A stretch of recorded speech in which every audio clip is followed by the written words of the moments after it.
So the Cape Coast Stadium came to life last Sunday for the national campaign launch of the governing NDC.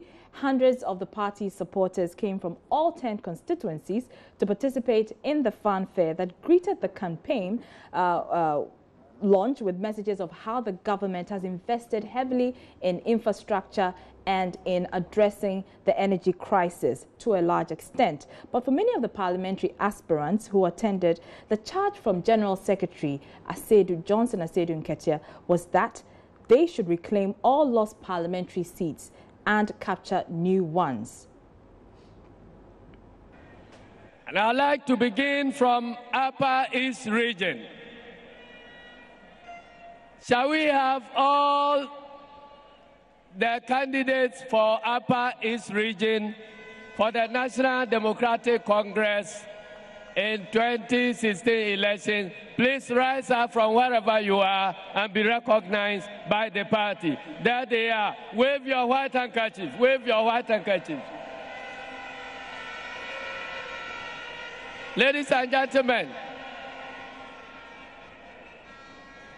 we lost 3 seats in Upper East. Your assignment is to deliver Upper East 100% presidential and 100% parliamentary. We lost 10 seats in Northern Region. This year, we are not going to forgive you if you lose 1 seat in the Northern Region. Western Region, Western, the best from Western. So we are expecting 100%. Take all the seats, bring them to Parliament. Eastern Region, you are the front line candidates. So you know the battle ahead of you. I'm very confident that the chamber will happen. Greater Accra Region. Zaneto, let's see you.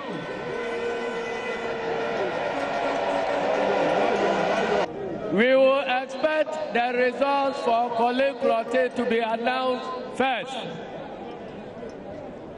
And that is surely going to be Zaneto Rollins, to be renamed Honorable Zaneto Rollins. Thank you very much. Volta Region candidates, the World Bank. We are expecting 100%. No independent MP. 100% from Volta Region. MFA.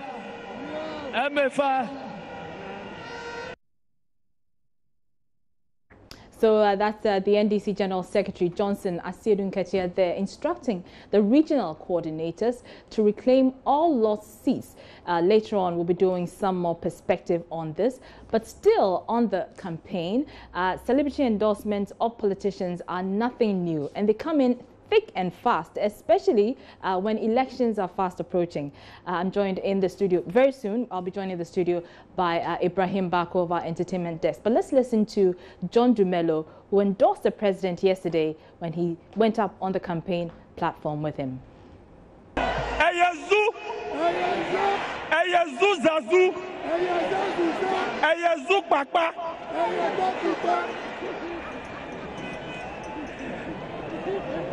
Miakata mefua Minyanum adofo otinden in the Mekan Fanti because my bami chrome, my bami fie me ya fantini. Mamin kanchono assembly some time ago, Michia and Kofubi na asema Walker chairman no said anyame deo. And I miss to share NDC for and I'm some Walker chairman, no medal. Into me abade, me choose NDC.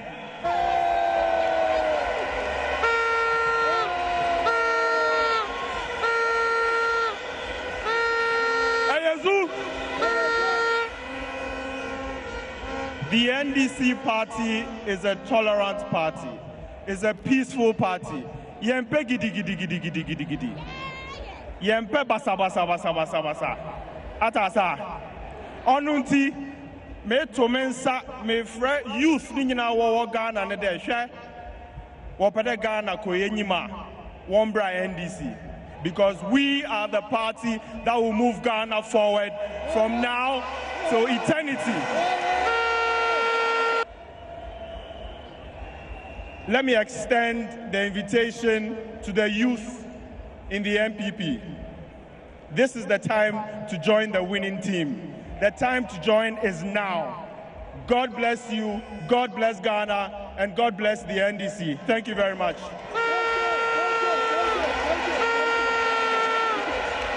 Well done, John. So that's obviously a popular actor there, John Dumelo, not hiding his desire to see President John Dramani Mahama re-elected into power.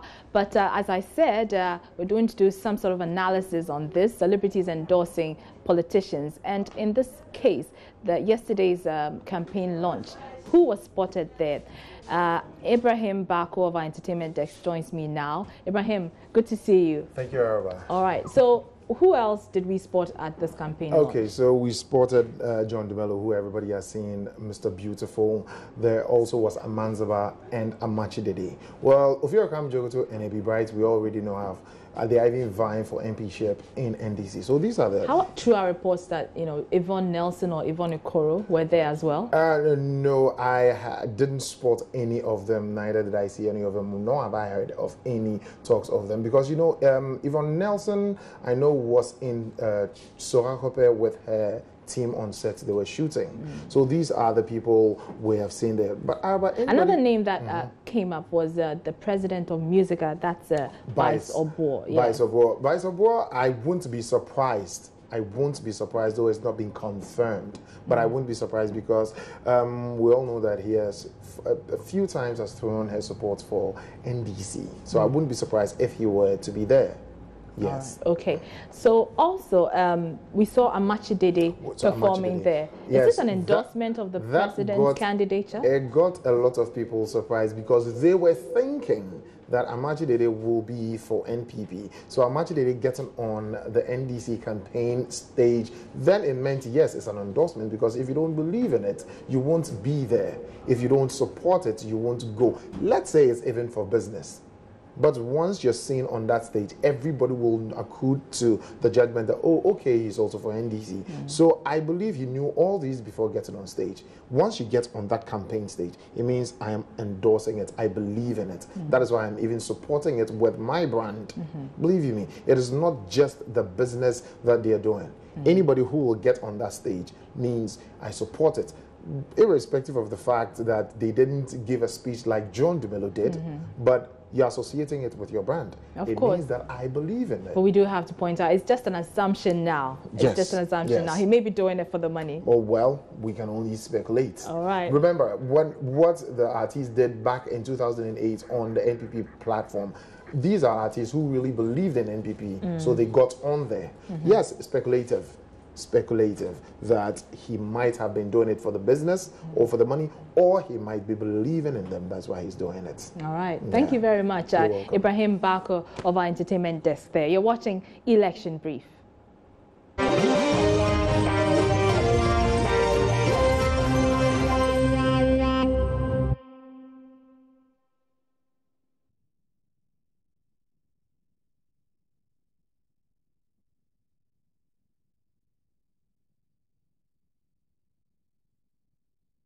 Now let's stay a while longer on the NDC, because hitting the ground running literally is President John Mahama. He officially begins his campaign in the Western region after a successful campaign launch in Cape Coast. We can get an update on that from Joy News' Kwabena Waja, who joins us on the line. Kwabena, is the president in the region now?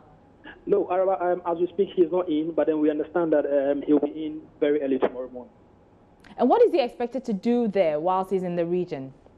Well, the information that I'm picking for now is that the president is expected in Azim tomorrow morning. He's expected to meet with the fisher folks in Azim.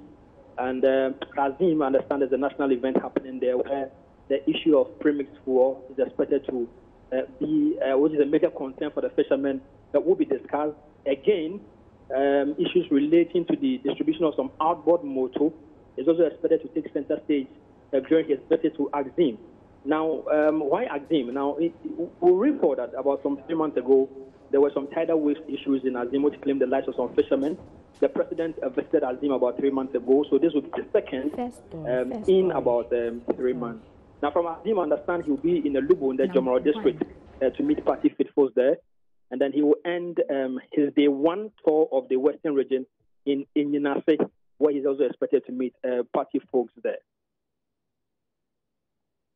Thank you very much. That is Kwabna Waja. He's a correspondent in the Western region, speaking there about the president's visit. The president is expected in the Western region as he officially starts his campaign today. Now, we're talking earlier about the governing NDC and the charge from the General Secretary, Johnson Asiedu Nketia, to the regional coordinators to ensure that they they garner all the constituencies in their particular regions. He says for the Volta region, for example, there should be 100% and no independence. I'm joined in the studio now by my colleague Malik. Good to see you, Malik, as always. Good to see you. Okay, so first of all, remind us, how many seats does the NDC have in Parliament? Currently, NDC has 143 seats out of 275 for the entire country. Good. Now, we heard Johnson Asiedu Nketia saying that for the Northern region particularly, 10 seats were lost by the party in the last election. Tell us which areas were lost to the NPP in the last election. Okay, so in the 2008 elections, after the 2008 elections, NDC held 21 constituencies in the Northern region, 20 constituencies in the Northern region.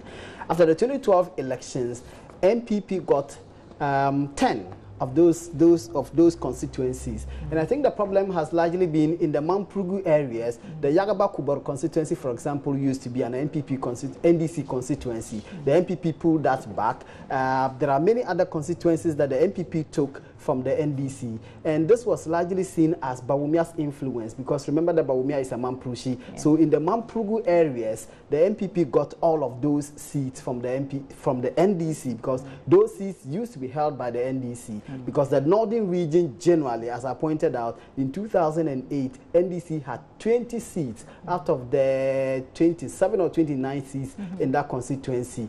But after 2012, the constituencies were expanded to 31.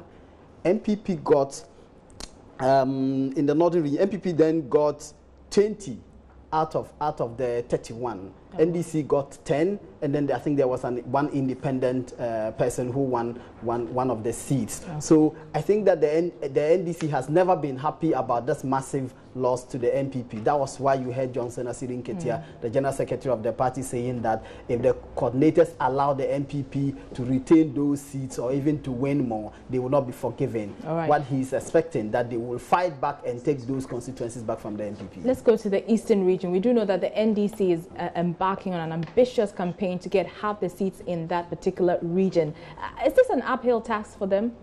Well, it's an uphill task, but of course they are promising that they say Chemupe, they want to have 50-50. Exactly. And not too long ago, I think last week or so ago, we had Communications Minister Dr. Omanebuama saying that they are going to add 7 seats to the 7 that they already have. So out of 23 constituencies, they have 7. What he's saying is that they will win 7 more. That means they will now have 14 seats, and then the NPP will have, say, 13 seats. So they will take even more than the 50% that when it comes to the parliamentary seats, they will take more than the 50% that they are promising. And our correspondent gave us that story that they are putting everything in place. And in fact, Omanibuama said that their own research had indicated that these 7 seats they will win. And that will add to the 7 seats. That means they will retain the 7 seats that they currently have, including Baba Jamal's constituency. They will retain those 7. They will win 7 more, so that they will have 14 seats now in that region. Okay, let's put the spotlight on the Volta region. And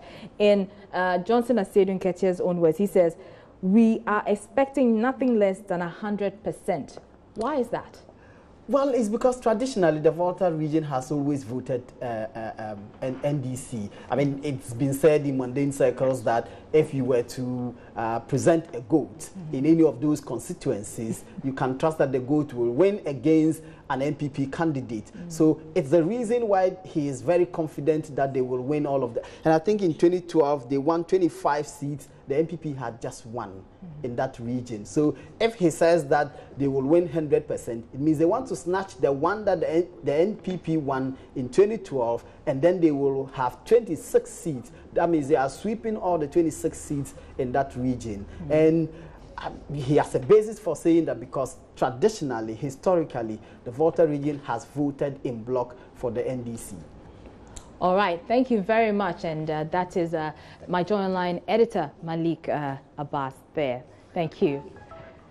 Now, well, it appears the campaign trail is getting busy for the governing NDC, the opposition MPP, as well as the PPP and the CPP. But very little is heard of the People's National Convention. When are they likely to hit the ground? Well, we can get some answers from Chairman of the party, Bernard Mona, who joins me on the line now. Thanks for your time, sir.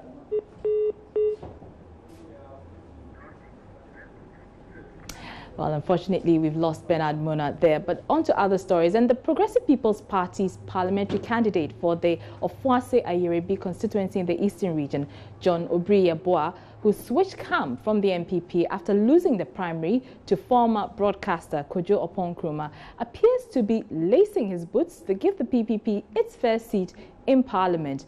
Kojo, who was new to the political terrain, managed to poll 219 votes, I beg your pardon, to beat John, who polled 145 votes after he was highly tipped to win due to his popularity on the ground. Now, John Mahama has since pitched camp with the PPP after he alleged the election was rigged to favor Kojo Oppong-Nkrumah. He has reportedly joined the PPP with about 100 members of the MPP in Ofuase Ayerebi. Ofuase Ayerebi has traditionally been an MPP seat. In 2012, the MPP won the seat with 19,000 votes, whilst the NDC came second with about 13,000 votes. Then the PPP candidate at the time, Dennis Duku, polled a meager 85 votes, I believe that is it is. It's no secret that the Progressive People's Party prides itself on being sensitive or responsive to the needs of women who form more than 50% of the country's population. After all, the party has made it a policy to always contest the general elections with a female running mate. To add to its quest to capture more of the female votes, the party today announced it will introduce a special women's development package under its policy framework for the 2016 elections. Here's party flag bearer Dr. Papakwesi Indum announcing it earlier Monday. About enterprise development, it's always exciting to me because it's enterprise development that brings jobs, and it's jobs that put money in your pocket. And it's when money is in your pocket that you didn't steal. And there's peace. You can enjoy it. So enterprise development is an important area that we have a policy team for. That is, how do we grow Ghanaian businesses? How do we give them opportunity advantage right here in Ghana? And how do we do it so that they can become big, those who are there already? And the ones that we need to develop, how do we develop them? How do we help them find funding? How do we use the taxation power of government for them to have a market? That is the area that is important, and it's a key area. And then following from that, we are making a special program, putting a special program for women's enterprise development. There are more women in this country than men. But anytime we put a program together, the men go and grab everything and walk away. We don't want to do the same thing. We want to make sure that the women who represent the majority of people in this country, they have a special program that will provide them with technical assistance. If some need basic bookkeeping help, we'll give them basic bookkeeping help. If some need counseling in terms of how to find a market, we help them with it. If some need some funding, after they've been prepared, you give them funding. But they must go together, not just you spread some monies here and there. Put them all together. So we have a team that is going to concentrate in that area. So that's PPP flag bearer Dr. Papakwesi Indum at a news conference there earlier today. Now, as I indicated, it appears the campaign trail is getting busy for the governing NDC, the opposition MPP, as well as the PPP and the CPP, but very little is heard of the People's National Convention. Are they likely to hit the ground soon? We can get some answers from chairman of the party, Bernard Mona, who joins me on the line now. Many thanks for your time, Bernard. Hello, Bernard. If you can hear me. Hello. Yes. Good to have you. Now, there's a loud silence from the camp of the People's National Convention. Why is that? Silence. Did you say silence? I did. I said the NPP is on the campaign trail. The NDC candidate just began officially his campaign. The PPP has been on the road. What is happening to the PNC? We, as you know, we have been on the campaign since January. We have been moving up and down the length and breadth of this country. What we have not done is to actively engage the media in our campaign rounds. We are meeting in the various communities, and I'm sure that if you ask most of the communities, they will tell you that the PNC presidential candidate has been able to go around to most of these communities. When you say communities, I beg your pardon, when you say communities, specifically which communities are you referring to? I don't know whether you know Paturuga in the northern region. We have been to Paturuga, we have been to Yagaba, we have been to Kubori. Indeed, just the entire overseas, we have combed the entire overseas and many other communities. I'm saying that we have embarked on a campaign, on a silent campaign though, and we intend that in the next 2 weeks when we officially launch our manifesto, based on the contents of the manifesto, we will then outdoor or launch our what we call the presidential campaign. But most of the constituencies, you would have noticed that parliamentary candidates are busily working and trying to improve upon their chances of success at the general elections. And if you take region by region, we think that this year the PNC fortunes are going to rise. And so, yes, it's possible that the media is not hearing that much of us, but I can tell you that we are working hard on the ground. By the time you get to hear of us, it is like something that will be an eruption in the Ghanaian politics. Very briefly, you did say that you're launching your campaign officially in about 2 weeks. Where are you launching your campaign? We will be finalizing the manifesto. I didn't say campaign. After the manifesto, based on the content of the manifesto, you can launch a campaign. You can't go and launch a campaign without telling the people what we are going to campaign on. And so the PNC think that it is appropriate to go out there and launch our manifesto. Mr. Mona, you say, I beg your pardon, you say that you cannot launch a campaign without telling the people what you have. The NDC did that. They're due to launch their manifesto in about 2 weeks. I'm saying that what campaign are you launching? Because if you launch a campaign, it should be a campaign based on issues. The issues that you will want to articulate for the people of Ghana to know. Here is it that your manifesto, which will define what you want to do, is not out yet. So many people, and including your party members, do not even know what it is that you are going to talk about or they need to work on. Then you hurriedly go and launch a campaign. You are putting the cart before the horse. And we think that, look, let us launch our manifesto. Let the people of Ghana begin to peruse our manifesto. And then we come out publicly now to pick sector by sector and tell you at our campaign launch what we actually mean by this campaign or what we mean by this particular sector, how we intend to improve the lot of the people of Ghana. That is what the PNC intends to do. Very well. Thank you very much. I'm sure that you agree with me that it is appropriate, it is apposite for you to have a document, for you to have a plan of action before you can actually outdoor what you intend to carry out. Well, that's your opinion. Very well. Thank you very much for your time. That's a chairman of the People's National Convention, Bernard Mona there. And that's how we wrap up the program. Thanks for watching. I'm Arba Kumsin. We return same time tomorrow. In the meantime, Pulse is up next.